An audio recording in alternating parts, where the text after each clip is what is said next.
Hello and welcome back to the shop.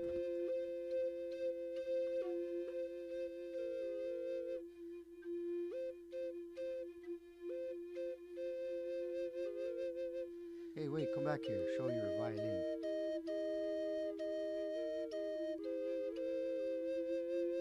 Yes, my violin playing friend. Okay, thank you.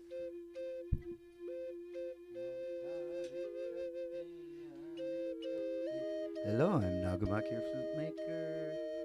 Um, Today we're doing a short tutorial on reed making, making sure that your Native American flute gets the most sound out of your flute um, in relation to the music wood, um, the grain of the wood, the kind of wood, the mechanism. I'll explain some of the things that I can remember from doing the best job possible to also what to be careful of. Um, for example, the pencil. Okay, like at this point, I'm not going to use my pencil into the cedar because it will make a groove into the cedar, which you don't want to. We're on our final platform pretty much at this point. We don't want to have to sand another millimeter. But yeah, I'm sharpening my pencil anyways, just as a rule of thumb, and also show off my very cool violin pencil sharpener. Yeah, so today, this alto flute, I've been working on it for over 3 years. Oh my god!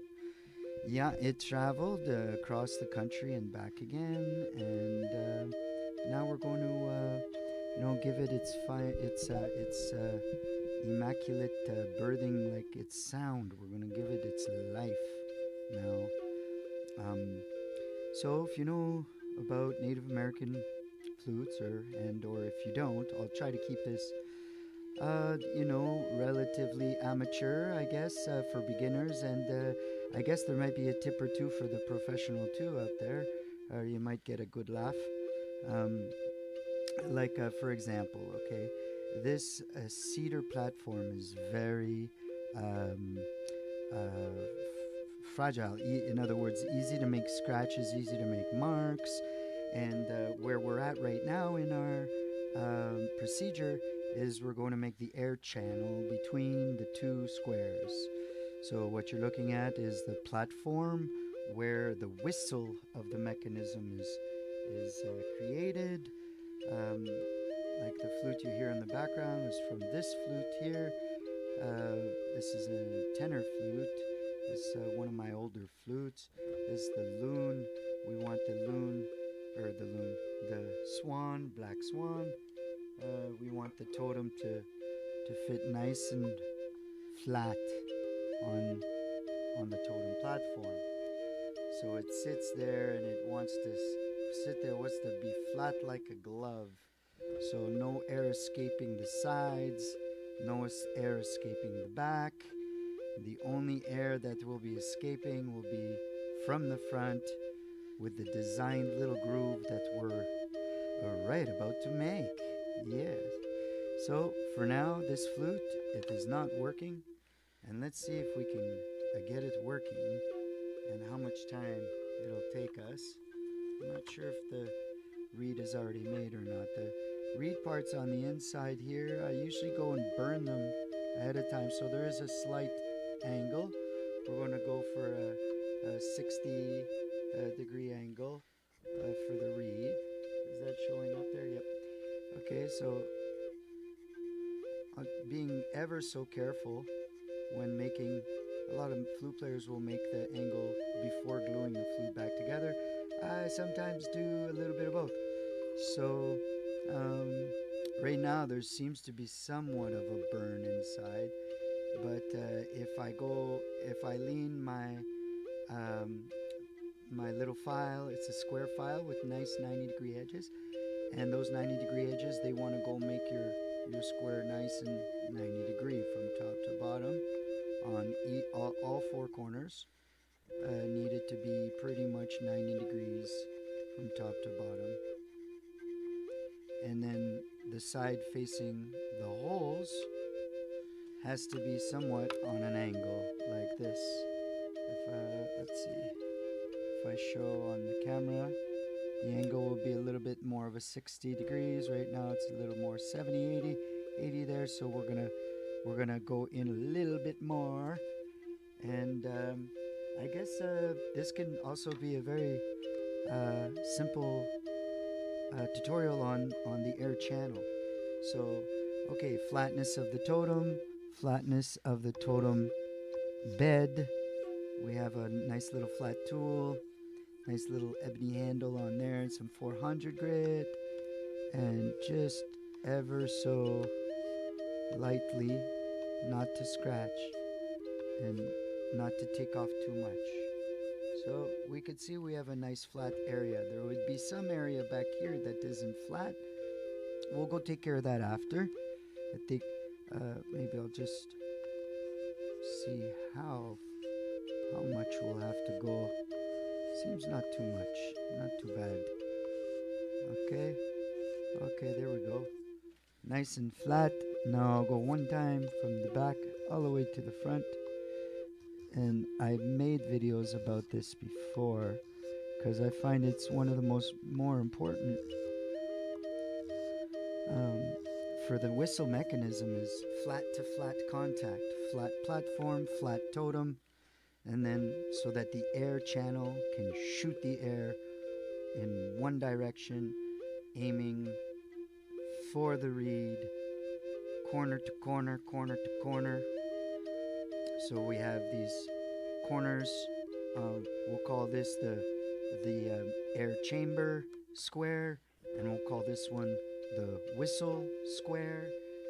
So we get out our millimeter ruler and put it right up against the I'd say the edge of the inner square. Okay, I never want to go too far out. You never want to take off too much wood because you cannot replace that wood.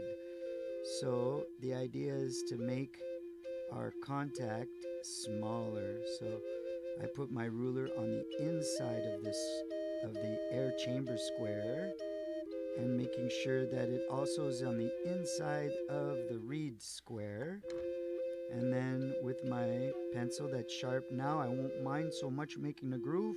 I know this groove is going to be on the inside of the air channel, so it will not be my final edge of the air channel. It will be on the inside, letting me clearly see where I got to remove the wood.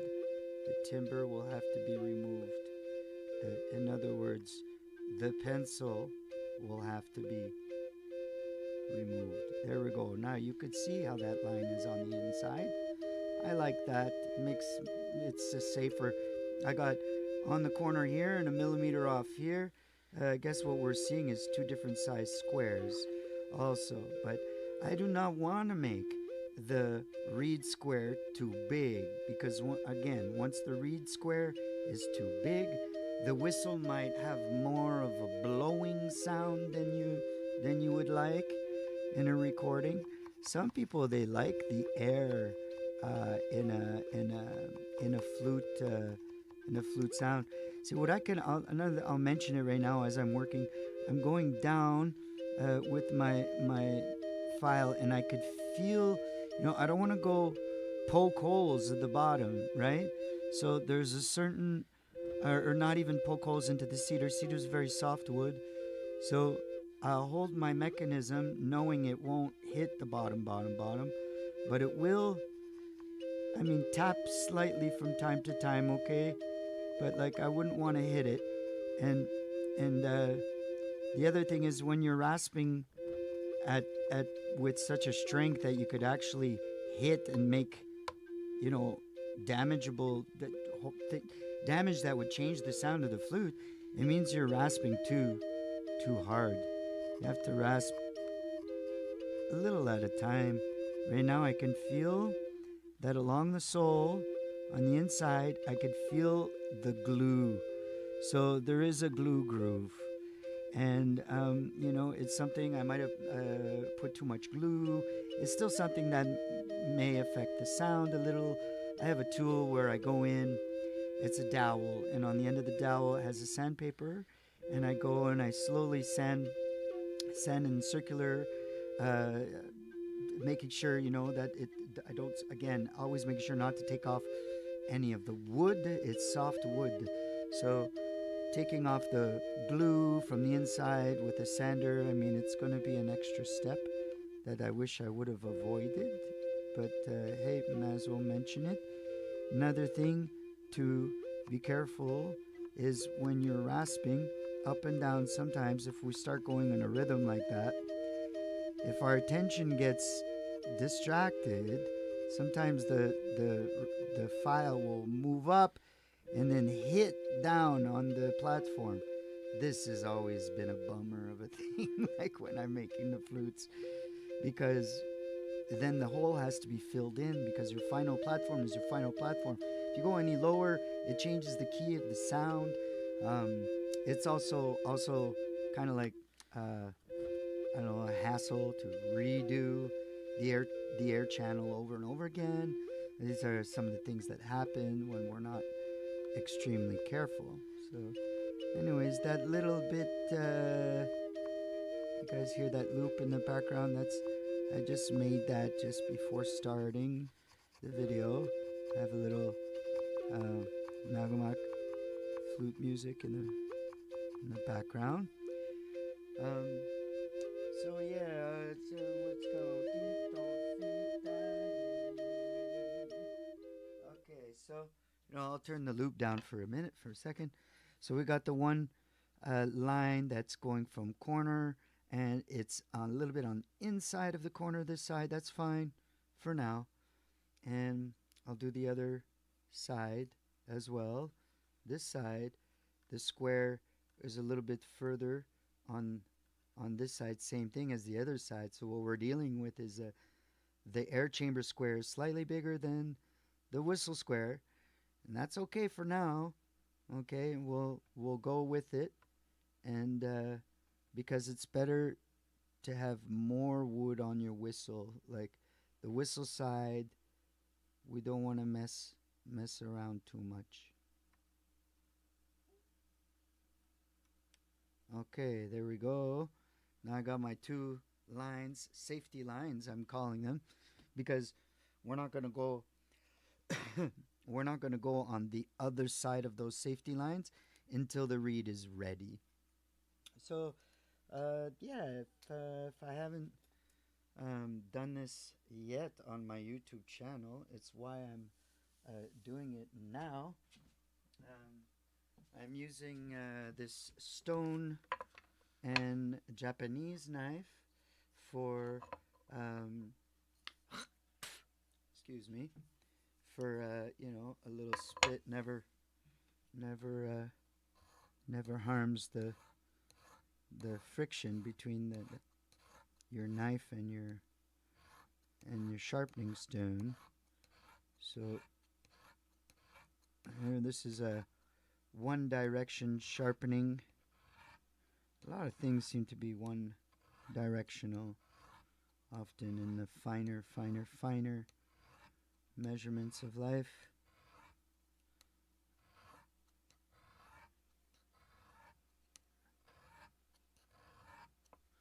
Check it with the nail. Oh boy. Yeah, no, I don't think we have quite sharp yet. I don't know what I was doing with this knife yesterday. Oh yeah, okay, I remember now. I was cleaning a rasp. So yeah, rasp is also pretty tough metal, so metal is bound to get pretty rough. There we go. There we go. See, when you could cut some some nail off like that, you got yourself a nice sharp knife. So this is a violin knife. I use it on violin restoring and bridge bridge making and reed making, and I've had this knife for about 20 years now. It was my violin making teacher from Quebec, Louis Gaucher, who I'll show off his card. It was so cool. I'll give him a YouTube moment. Yeah, Louis Gaucher. This was uh, this was his card, and all around it was written in it's written in Latin, in this language. Dum vixita dum mortula. Oh, dulce can. No, I can hardly read it. It's fading, but it's there. And I think what it says is inevitably it says you make a luthier, we make a luthier, you make a luthier out of you, Lou Louis Gaucher. So yeah, Louis, I'm always proud to talk about Louis because well, he crossed over to the afterlife realm, and while he was here, um, his violin bows were worth up in the $10,000 and $20,000. So he's having the reputation of one of the more prestigious bow makers in the world. I got lucky like that, and I just want to say thank you, Louis, for all the teachings and all the material. I'm looking at material. I use materials and the tools I have. They seem to be, and the violins I restore, they're all thanks to Louis. So again, I'll go up against the pencil, and then this time I'll go with the Japanese knife, and I'll make a little line. There we go. Same thing this side. I've become left-handed. Sometimes can't be too careful, I say to myself.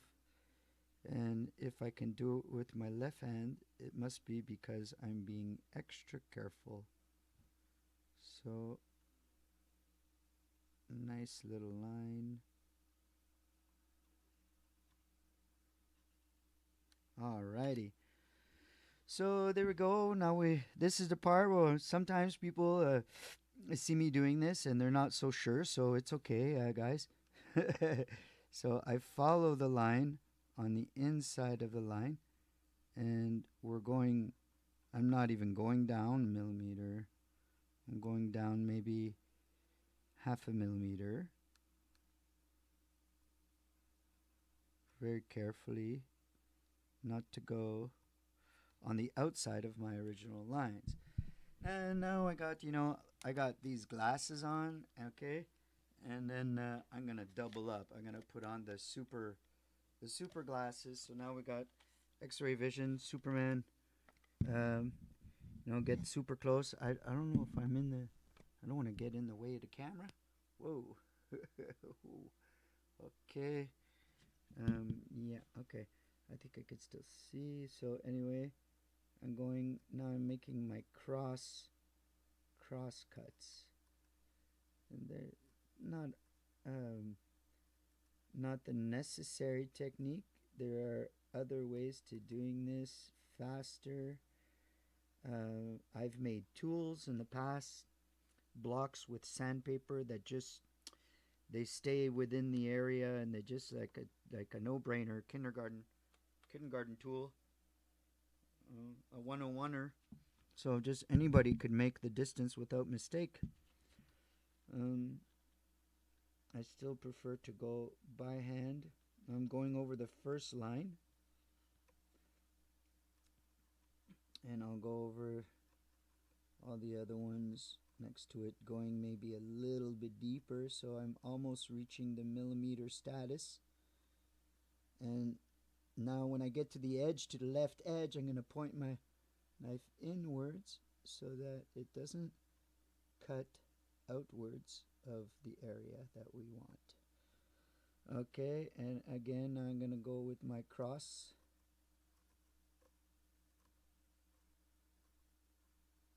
And cross the other way too.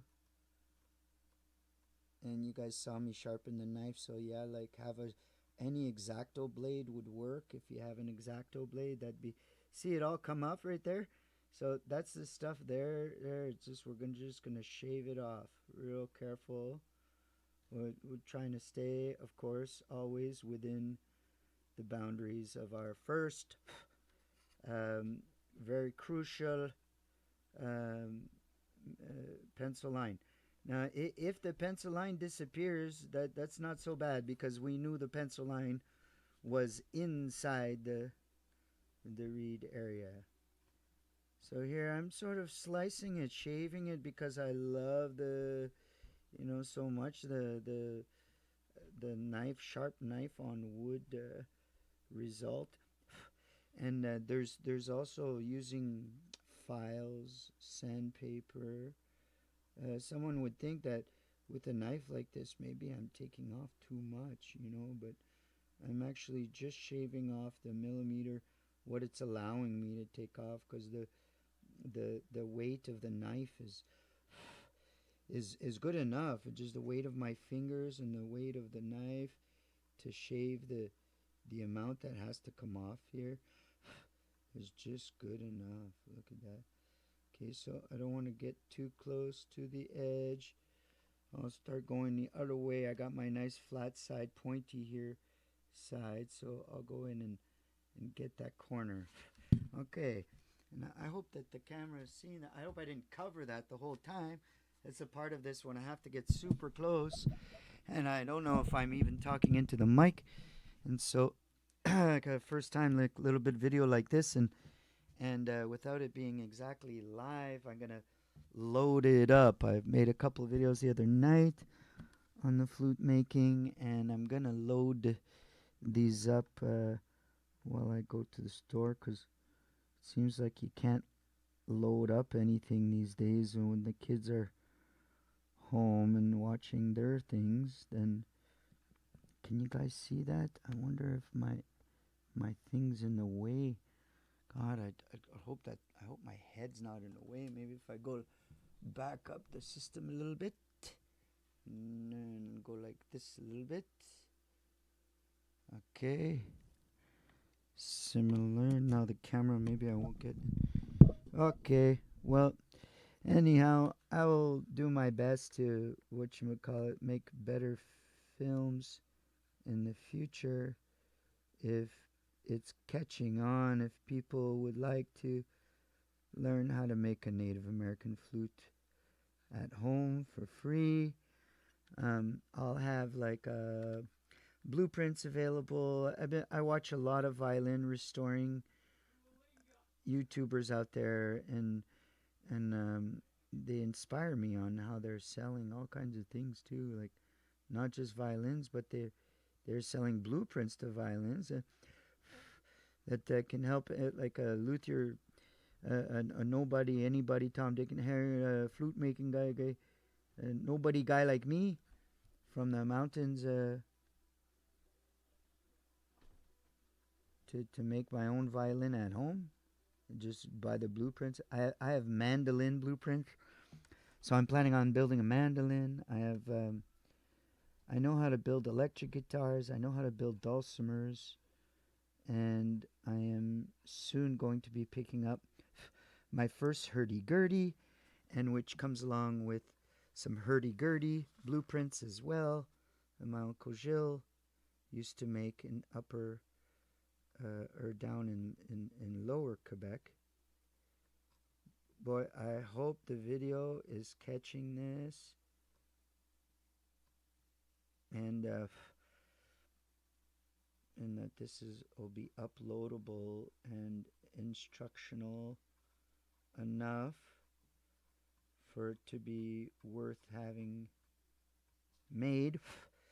So, and that, if that's what my goal, I guess I could say, is if enough people like the tutorials and would like to make a flute at home, I can make several videos on how to make from beginning to end.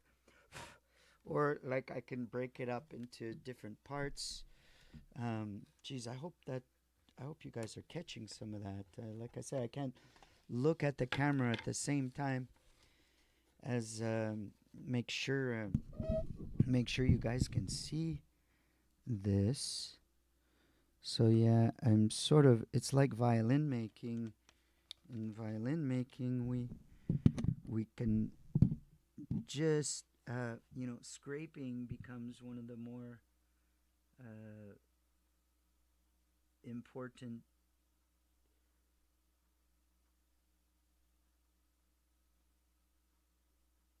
techniques. Most important technique for in violin making would be scraping. So in flute making as well, when we're using similar materials as a violin, so much that it has a similar discipline, and so it's wonderful to make with a knife. I also have other tools that I've used before in making the reed. Like I have rasps, I have little files that are the exact size of the reed. So it's sometimes it's a little faster, but when I'm on the piece of cedar that is the soft, like that is between the grain, it's softer than the darker side of the grain will be a little tougher to work. I guess how can I say that in the videos? You see the grain, so the light part of the grain is easy to carve. The dark part of the grain is tougher to carve. So when we get a platform that's a mix of the two, and or we get in the reed, there's a mix of the two. I'm gonna take it easy because um, this is the part of the flute that's a millimeter thick. If I go too deep, then I gotta uh, recalibrate the platform on top, and then that changes the reed as well. And so there's a lot of you prevent this, prevent that, while making your Native American flute, and knowing what parts of the Native American flute are most important. And when I'm talking like this, I'm not even sure if the mic is getting what I am saying. Okay. See, so I left a little strip here. Um, it's okay. We'll get to it after.